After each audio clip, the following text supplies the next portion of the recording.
হচ্ছে এখানে 12 লক্ষাধিক জাল টাকার নোট এবং 8,000 টাকা আসল ক্যাশ। জিজ্ঞাসাবাদে প্রাপ্ত তথ্য এবং তদন্তে পাওয়া তথ্যের মতে এবং প্রযুক্তিগত সার্ভেলেন্সের মাধ্যমে আমরা এই বাসার অবস্থানটি নিশ্চিত করতে সক্ষম হই।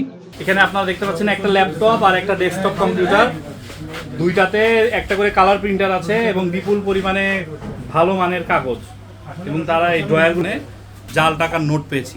এখানে আপনারা দেখেন জাল টাকার নোট, কাগজ থেকে কাটারও কিছু বিশেষ মেশিন আছে, আর কাটার পরে যে অতিরিক্ত উচ্ছিষ্ট কাগজ সেটাও জমা আছে ওই জায়গায়। দেখেন মানে একদম অ্যাকুরেট কাটা।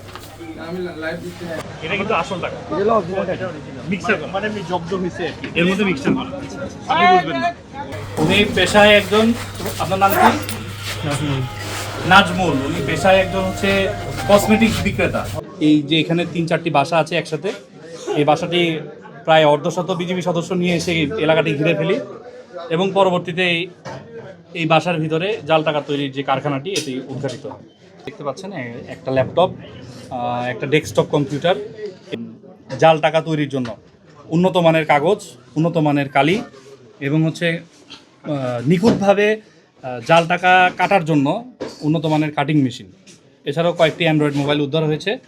আমরা ধারণা করছি কোটির ঊর্ধ্বে হবে। 1, 2, 3, 4, 5, 6টা ঘর আছে। JBS holdings limited. এবং কসমেটিক বিক্রি করি, এবং একজন আমাকে বলছে এখানে আইসা কতগুলো টাকা নিলাম পজ করার জন্য, এবং আমাকে 10,000 টাকা দিবে। আমি বলছি কি ভাই এটা কি পরে ঝামেলা হবে কি না? পরে বলছে না বেটা, আমি সবসময় আনি, কোনো ঝামেলা নেই, কিছু হবে না, জানতে পারো, সমস্যা নাই। তারপরে আমি আসার পরে ওই বাজারে একজন লোক মাস্ক লাগানো পরানো, তারপর আমাকে হাতে নিয়ে দিয়েছে আমি নিয়ে যাওয়ার জন্য। তারপরে কিছুক্ষণ যাওয়ার পরে পুলিশ স্যার আটক করেছে, আটক করে মনে করেন ধরেছে আর কি আমাদেরকে। ওই একজন পাঠাইছে টাকা নেওয়ার জন্য, সেটা এমও আছে কিন্তু নাম বলতে পারি, নামটা আমার জানা নাই। আমার নাম হচ্ছে নাজমুল, বাসা হচ্ছে ব্রাহ্মণবাড়িয়া সোহেল থানা, বাড়ি তেরাবান্ধা।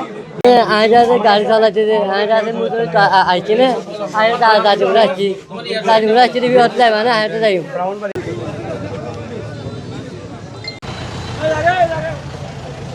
একটা বান্ডেল